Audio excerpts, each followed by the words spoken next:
Haunted Houses, written by H.W. Longfellow.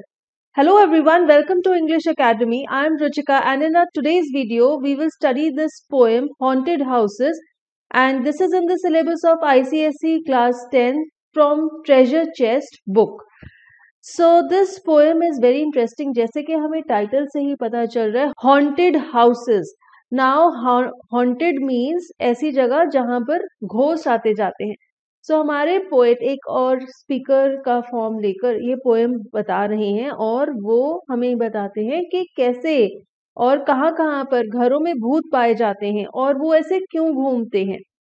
सो हम इस poem को पढ़ेंगे, इसके डिफिकल्ट वर्ड मीनिंग्स देखेंगे and we will also see the figures of speech that have been used. So let us start. All houses wherein men have lived and died are haunted houses.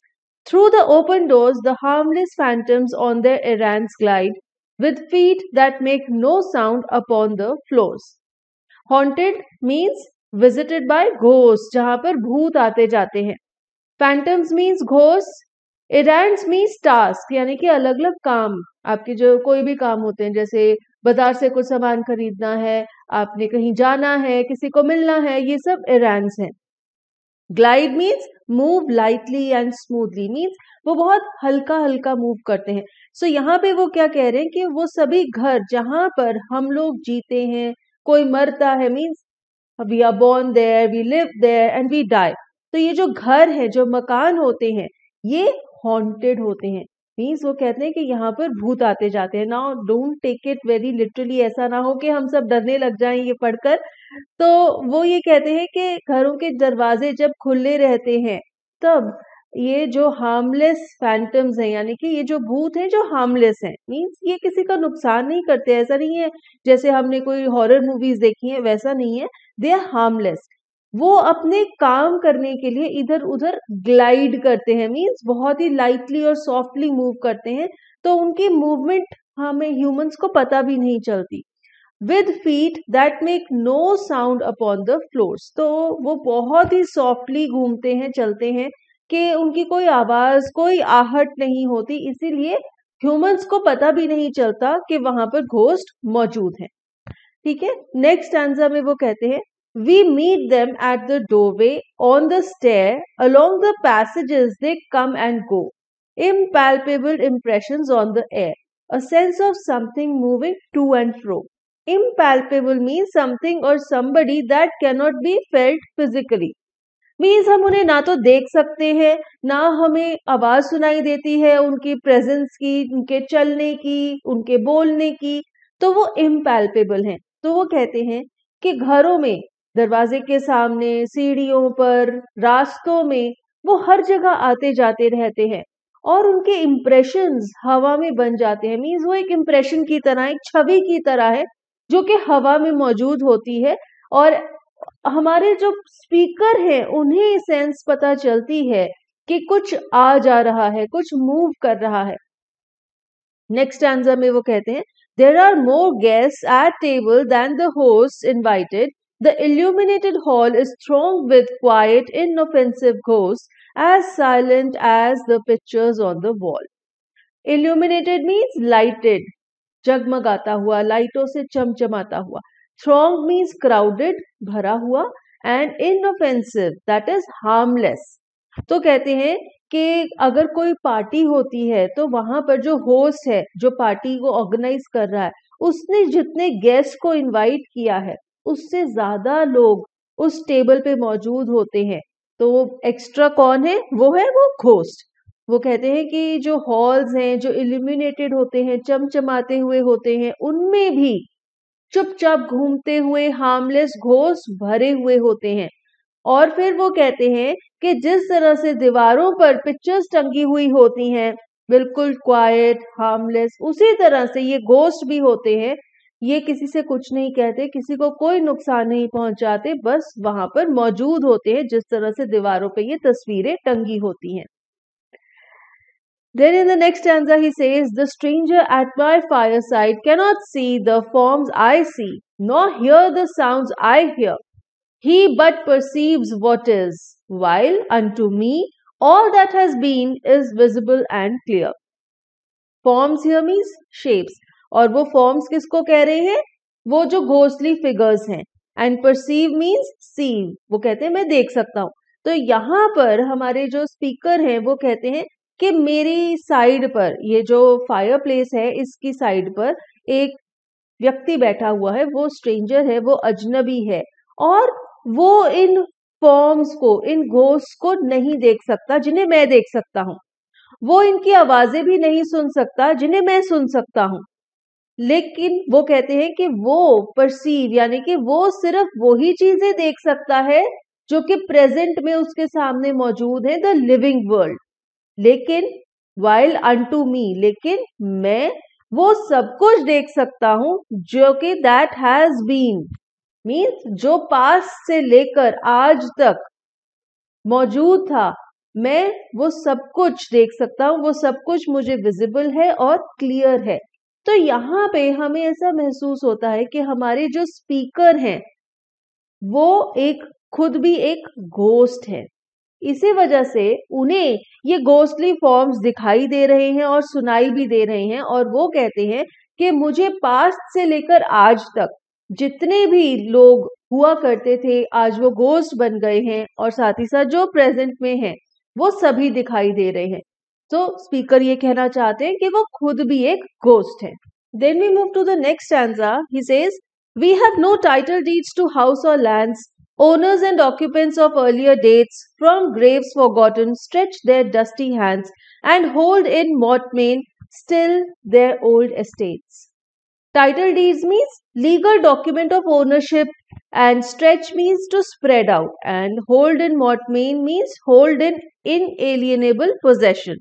Inalienable means कि आप वो किसी और को नहीं देंगे। तो यहाँ पे हमारे पोएट कहते हैं we have no title deeds to house or lands. अब यहाँ पे वी कौन है? वी है वो सारे घोस्ट, हमारे स्पीकर भी और वो बाकी सारे घोस्ट भी, जो कि पास से लेकर आज तक उस एक पर्टिकुलर घर में रहते थे या रहते हैं। तो वो कह रहे हैं कि हमारे पास कोई ओनरशिप नहीं है उस घर की या लैंड की, ऑब्वियसली, क्योंकि जब वो घोस्ट, जब वो जिंदा था तब वो ओनर था, लेकिन जब वो मर गया तो वो ओनरशिप किसी और को चली गई, इसलिए अब वो ओनर नहीं है। तो वो कहता है कि हम ओनर्स एंड ऑक्यूपेंट्स थे अर्लियर डेट्स के, मींस पास्ट में हम उस प्रॉपर्टी के ओनर हुआ करते थे, लेकिन आज भी हम अपनी ग्रेव से बाहर निकलते हैं, अपने डस्टी हैंड्स, मिट्टी से भरे हुए हाथ हम बाहर की तरफ स्ट्रेच आउट करते हैं, क्योंकि हमें लोग भूल चुके हैं। And hold in mortmain still their old estates, और आज भी हम अपनी एस्टेट्स को अपने पास रखते हैं। कैसे? हम वहां पर घूमते रहते हैं। हम जो कि अब मर चुके हैं, अब हम घोस्ट बन गए हैं, लेकिन अभी भी हम अपनी जायदाद को, अपनी प्रॉपर्टीज को, अपने घरों को अपनी पोजेशन में रखते हैं और हम वहां पर घूमते रहते हैं। तो यहाँ पर हमारे स्पीकर ये कहना चाहते हैं कि एक वक्त हुआ करता था जब हम जिंदा थे तब हम उन घरों के मालिक थे, लेकिन अब हम मर गए हैं, लेकिन फिर भी हम अपने घरों को अपनी पोजेशन में रखते हैं और इसलिए हम वहां पर घूमते रहते हैं as ghosts. The spirit world around this world of sense floats like an atmosphere, and everywhere wafts through these earthly mists and vapors dense a vital breath of more ethereal air. World of sense means the real world that can be felt by the senses, and wafts means हल्के से पास कर जाना, vital means important, and ethereal air का यहाँ पर मतलब है other worldly atmospheres. So यहाँ पे वो कहते हैं the spirit world around this world of sense, means ये जो लिविंग वर्ल्ड है ये वो तो हुआ वर्ल्ड ऑफ सेंस, और स्पिरिट वर्ल्ड हुआ भूतों की दुनिया। तो वो कहते हैं कि इस लिविंग वर्ल्ड के आसपास एक घोस्ट्स की दुनिया है जो कि एक एटमॉस्फेयर की तरह, एटमॉस्फेयर क्या होता है? हमारे चारों तरफ फैला हुआ है। इसी तरह भूतों की दुनिया भी लिविंग वर्ल्ड के चारों तरफ फैली हुई है, हर जगह मौजूद है, और वो बहुत ही हल्के से लिविंग वर्ल्ड के आसपास घूमती रहती है। It is a vital breath of more ethereal air, means वो एक बहुत ही इंपॉर्टेंट पार्ट है इस वर्ल्डली एटमॉस्फेयर का। सो यहाँ पे वो कहते हैं कि जो लिविंग वर्ल्ड की मिस्ट है, लिविंग वर्ल्ड के वेपर्स हैं, मीन्स जो लिविंग लोग हैं, जो सांस लेते हैं, हवा पानी है, उसके आसपास एक घोस्टली वर्ल्ड का भी एटमॉस्फेयर फैला हुआ है, जो कि बहुत इंपॉर्टेंट है इस लिविंग वर्ल्ड के लिए. Our little lives are kept in equipoise by opposite attractions and desires, the struggle of the instinct that enjoys and the more noble instinct that aspires. अब यहाँ पे equipoise का मतलब है balance and aspires means desires. आप ambition रखते हैं, चाहत रखते हैं किसी चीज की. Instinct means your natural reaction and noble means good and virtuous. यहाँ पे वो कहते हैं कि हमारी जिंदगियां मीन्स आर लिटिल लाइव्स, हमारी जिंदगियों को बैलेंस में कैसे रखा जाता है, बैलेंस कैसे मेंटेन किया जाता है, by opposite attractions and desires. तो ऑपोजिट अट्रैक्शंस एंड डिजायर्स क्या है? एक तो हमारी जो इंस्टिंक्ट है, यानी कि हमारी एक चाहत है जो हमें कहती है कि हम जिंदगी को एंजॉय करें, और दूसरी इंस्टिंक्ट जो ज्यादा नोबल है, ज्यादा अच्छी है, वो हमें कहती है एस्पायर करने के लिए, मेहनत करने के लिए, अचीव करने के लिए. तो वो कहते हैं कि हमारे अंदर ड्यूअल इंस्पिरेशंस हैं, ड्यूअल चाहते हैं, दो तरह की चाहते हैं. एक चाहत तो ये है कि हम जिंदगी को एंजॉय करें, रिलैक्स करें, और दूसरी चाहत ये है कि हम काम करें, मेहनत करें और ज्यादा अचीव करें. तो ये जो दो चीजें हैं, ये ही हमारी जिंदगी को बैलेंस करती हैं. These perturbations, this perpetual jar of earthly wants and aspirations high, come from the influence of an unseen star, an undiscovered planet in our sky. Now here perturbations means the mental disturbances, and perpetual jar is an immortal soul. Aspirations का मतलब है aim and ambition.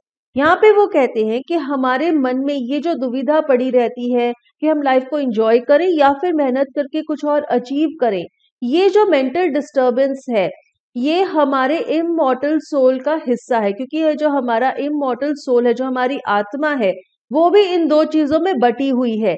एक तो हमारी wants है और एक है हमारी एम्बिशंस.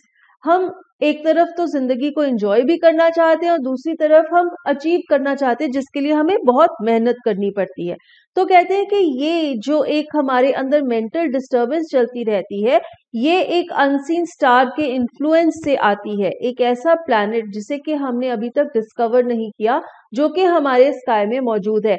तो वो कहते हैं कि ये एक बहुत ही बड़ी पावर है जो कि हमें गाइड करती है, और जिसकी वजह से हमारी सोल इस दुविधा में पड़ी रहती है कि वो लाइफ को एंजॉय करे या फिर मेहनत करे, काम करे और कुछ अचीव करे. And as the moon from some dark gate of cloud throws over the sea a floating bridge of light, across whose trembling planks our fancies crowd into the realm of mystery and night. Planks are the flat pieces of wood. तो यहाँ पे वो कह रहे हैं कि ये जो ब्रिज है लाइट का, इसमें प्लैंक्स लगे हुए हैं. And fancies are your imaginations and realm means the region, the area of something.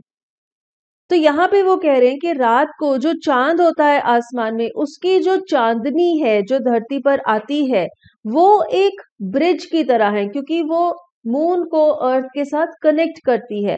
तो कह रहे हैं कि वो लाइट का एक ऐसा ब्रिज है जिसके प्लैंक्स के ऊपर हमारी जो फैंसीज है, हमारी जो इमेजिनेशन है, वो इकट्ठी होती है, वो क्रिएट होती है. वो ये कहना चाहते हैं कि रात के वक्त जब हम सोते हैं, तो वही जो मिस्टीरियस एक पावर है जो कि हमें ये थॉट प्रोसेस देती है, वो ही मिस्टीरियस पावर मून लाइट के थ्रू एक ब्रिज फॉर्म करती है, कनेक्शन फॉर्म करती है हमारे साथ. हमारे दिमाग में जितनी भी इमेजिनेशन, जितनी भी क्रिएटिविटी, जितने भी ड्रीम्स बनते हैं, वो इसी पावर के थ्रू बनते हैं और वही हमें गाइड करते हैं एक्शंस करने के लिए. तो कहते हैं कि रात के वक्त जो एक रीजन है, जो एक एरिया है मिस्ट्री का, रात का, उसी समय हमारी इमेजिनेशंस डेवलप होती हैं और फिर वही इमेजिनेशंस हमें गाइड करती हैं एक्शंस करने के लिए. So, from the world of spirits, there descends a bridge of light connecting it with this, over whose unsteady floor that sways and bends wander our thoughts above the dark abyss. Now here descends means comes down, नीचे आना, and unsteady means moving, something which is not stable. Sways means moves from side to side, and abyss is a bottomless hole or space. abyss एक ऐसा area है जिसके नीचे कोई base ही नहीं है, तो सब चीज जो आएगी वो नीचे निकल जाएगी. तो यहाँ पे वो कह रहे हैं कि ये जो वर्ल्ड ऑफ स्पिरिट्स है, यहाँ से नीचे एक ब्रिज ऑफ लाइट आता है मून लाइट के थ्रू, और इसका जो फ्लोर है वो अनस्टेडी है, मीन्स वो हिलता रहता है. ये जो ब्रिज है ये हिलता रहता है, कभी स्वे करता है, हवा में झूलता है, झुकता है, और इसी तरह हमारे ख्याल भी इसी हिलते डुलते हुए ब्रिज के ऊपर हिलते डुलते रहते हैं, और हमारे ख्याल, हमारी इमेजिनेशन, हमारी फैंसीज इसी तरह से डेवलप होती हैं. अब हम देखते हैं कि इस पोएम में क्या क्या फिगर्स ऑफ स्पीच यूज हुए हैं. तो सबसे पहले तो हम राइम स्कीम डिस्कस कर लेते हैं. पूरी पोएम की राइम स्कीम है ए बी. यहां पर भी देख लीजिए, died and glide are rhyming, so we call them A. Doors and floors are rhyming, this is B. So this rhyme scheme is present in all the stanzas. आप सारे stanzas के last words check कर सकते हैं. First and third line rhyme कर रही है, second and fourth line rhyme कर रही है. So it is A B. Then in this stanza, alliteration has been used. Alliteration is the repetition of a consonant sound at the start of two or more consecutive words. Here you can see haunted houses. Both these are starting with the her sound. This is the device of alliteration. Then हमें इस poem में बहुत जगहों पर enjambment भी देखने को मिलती है. Enjambment means when the एक ही sentence continues कर रहा है next line में भी, और previous line के end में कोई punctuation mark नहीं है. All houses wherein men have lived and died are haunted houses. So this same sentence is going in the next line. There is no punctuation mark in the end of this line. This is enjambment. Similarly, here also enjambment has been used. Here we also see antithesis. Antithesis is the use of opposite words in close connection. Lived and died. These are two opposite words. So this is the device of antithesis. Now in the next stanza also we see antithesis. Come, go, these are opposite words. To, fro, these are opposite words. Then the same rhyme scheme is there. A, B. Stare and air are rhyming. Go and fro are rhyming. Here also there is alliteration, sense of something. Sir sound is repeating at the start of these two words. In this stanza also we see enjambment. Host invited. There are more guests at the table than the host invited. The illuminated hall is thronged with quiet, inoffensive ghosts. तो इन दोनों lines में enjambment है. Then there is use of simile. The ghosts have been compared to the pictures on the wall with the use of as. Here we see anaphora. Both these two lines are starting with the same word. Then rhyme scheme is same. A, B. See and me are rhyming. Here and clear are rhyming. And we can also see enjambment over here. Then in the next stanza also same rhyme scheme is there. Lands and hands are rhyming. And dates and estates are rhyming. Then in the next stanza there is a use of simile. Floats like an atmosphere. The spirit word around this world of sense floats like an atmosphere. So the spirit world has been compared to an atmosphere. Then there is also enjambment over here. In the next stanza also we see enjambment. Our little lives are kept in equipoise by opposite attractions and desires. So the same sentence is continuing and there is no punctuation mark over here. Then little lives. This is alliteration. L sound is repeating at the start of these two words. Then we come to the next stanza. Here also rhyme scheme is the same and there is enjambment also in line 1. And then perpetual jar is a metaphor. Here the perpetual jar of earthly wants and aspirations is our immortal soul. So the immortal soul has been compared to a perpetual jar, a never-ending jar of desires and wants and aspirations. Then in the next stanza also the same rhyme scheme is there. Cloud and crowd are rhyming, light and night are rhyming, and there is enjambment also. Then over here we see the device of personification. Personification means when आप एक non human या फिर एक non living thing को एक human quality देते हैं. यहाँ पर देखिए मून को पर्सोनिफाई किया गया है. When the poet says that the moon throws over the sea a floating bridge of light. So this action of throwing makes the moon personified. And then this bridge of light is also a metaphor. यहाँ पे ये जो bridge of moonlight है which comes down on the sea, it is like a mysterious bridge which connects the spirit world to the human world. So this bridge of light, bridge of moonlight is a metaphor. It is compared to a mysterious bridge which joins the spirit world to the human or the living world. Same here also, bridge of light which connects it with this. So here also this bridge of light is a metaphor. The moonlight, bridge of moonlight is compared to a mysterious or imaginary bridge which connects the spirit world with the human world. And यहाँ पर भी rhyme scheme is same. AB descends and bends is rhyming. This and abyss is rhyming. And we also see enjambment over here. So with this we come to an end of this video. हमने Haunted Houses poem को पढ़ा, उसके difficult word meaning समझे और poem को भी समझा और साथ ही साथ उसके figures of speech भी देखे.